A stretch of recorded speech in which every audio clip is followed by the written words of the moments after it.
What if I told you some of the most iconic metal songs ever came from bands that never scored another hit again? Metal's graveyard is full of ghosts who almost made it. The bands hit once, hard, then disappeared into the smoke and leather of history. But those songs, they never really died.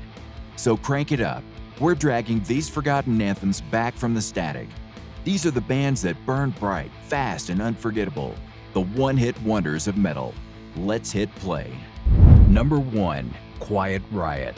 Come on, feel the noise. 1983, metal didn't just enter the mainstream, it kicked the door off its hinges. Quiet Riot's Slade cover was the spark that set MTV on fire. It made heavy metal a household word. Louder guitars, bigger hair, zero subtlety. But lightning struck once. Their follow-ups missed the magic. The public moved on, and the band drowned in its own echo. Irony alert. They didn't even want to record the song that made them famous. Decades later, that chant still shakes stadiums. The band may have faded, but that one hit, it never stopped making noise.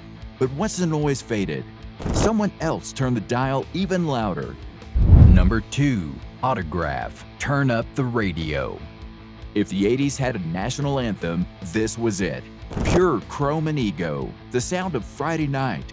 It sounded just like the decade itself. Big hair, bigger dreams, and no volume.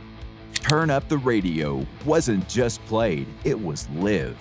Autograph bottled every watt of 80s excess into one perfect hook. But the amps cooled fast, the follow-ups flatlined, and their moment in the spotlight flickered out as fast as it came. Fun fact, they recorded this while opening for Van Halen.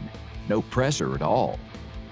But for those few glorious minutes, Autograph didn't just turn up the radio, they owned it. Number 3. Warrant. Cherry Pie. It starts with a grin, sleazy, confident, and completely unaware the party's ending. Cherry Pie was glam metal's last sugar rush before the crash. The wild part? It was written in about 15 minutes on the back of a pizza box after the label demanded a hit.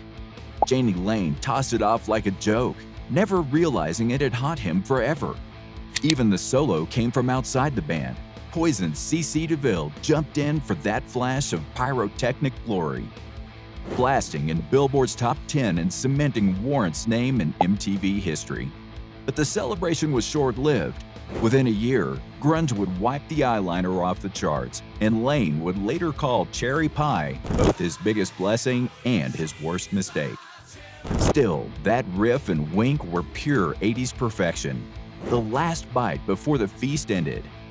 Number 4. Britny Fox. Girl School. For one wild summer, they were the Sunset Strip dream. Girl School strutted onto MTV, teased hair, Philly swagger, and a chorus built for repeat. Reward bite. They shared a producer with Cinderella, and sometimes fans couldn't tell them apart. Frontman Dizzy Dean Davidson had the rasp, the attitude, and the charisma to front any glam outfit, but timing wasn't on their side. By their second album, the glam wave was already crashing, and fans were craving something more raw. Britny Fox never repeated the magic of Girl School, yet for that single moment, they captured the spirit of a scene burning bright before the lights went out. One summer of shine, a lifetime of cult legend. Number 5. Tuff. I Hate Kissing You Goodbye.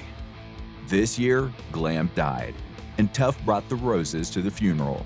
Their power ballad could have ruled MTV in '86. I Hate Kissing You Goodbye had everything. The aching chorus, the glossy heartbreak, and frontman Stevie Rachelle pouring his soul into every line. But timing's a cruel god. Released weeks before Nevermind, it never stood a chance. Seattle Plaid replaced Sunset Strip leather overnight. You can hear the end in the melody, heartbreak, panic, and denial. Frontman Stevie Rachelle later built metal sludge to roast the whole scene. The last slow dance before the lights came on. We're halfway through the graveyard shift. Which of these hits still lives rent-free in your head? Drop your pick in the comments and crank it up, because the next wave of one-hit chaos hits even harder. Number 6. Twisted Sister, We're Not Gonna Take It. It's impossible to talk about metal anthems without this one. We're Not Gonna Take It wasn't just a hit, it was a battle cry. With its cartoonish rebellion and shout-along chorus, Twisted Sister turned teenage frustration into pure spectacle. The video, starring actor Mark Metcalf, yes, the same guy from Animal House, became an MTV staple and turned Dee Snider into the face of defiance. But here's the twist. For all the noise, the band only really had this one monster.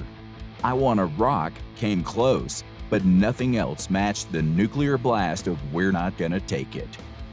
1 year later, Snider faced down the US Senate defending metal against censorship, proving the song's message wasn't just theater, it was real rebellion wrapped in one song, one statement, an eternal middle finger.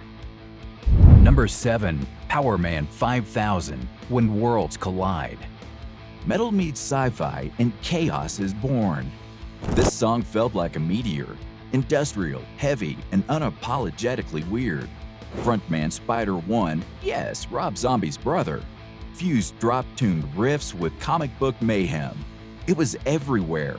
Tony Hawk's Pro Skater 2, Little Nicky, WWE SmackDown, and turned every mosh pit into motion. For a second, it felt like Powerman were leading the next evolution of metal. But the world spun fast, and their next album got shelved the week before release, killing their momentum overnight. A perfect storm, gone in one spin of the globe. Number 8. Adema, Giving In. Dark, melodic, tortured, the nu metal confession that almost broke big. They had the perfect formula and a tortured frontman with a story the press couldn't resist. Mark Chavez, half-brother of Korn's Jonathan Davis, gave the band instant buzz. It dominated MTV2 and rock radio, and then imploded.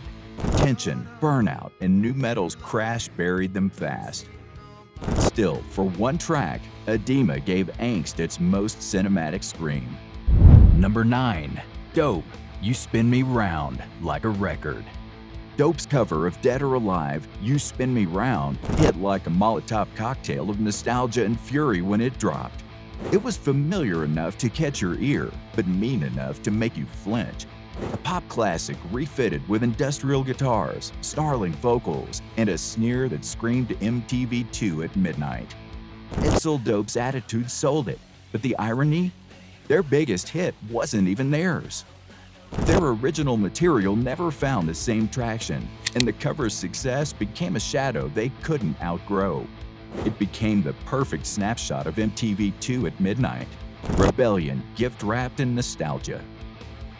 Number 10. Ghost, Square Hammer. When Square Hammer dropped, it cracked open a portal and metal suddenly sounded dangerous again. Theatrical, melodic, and gleefully evil.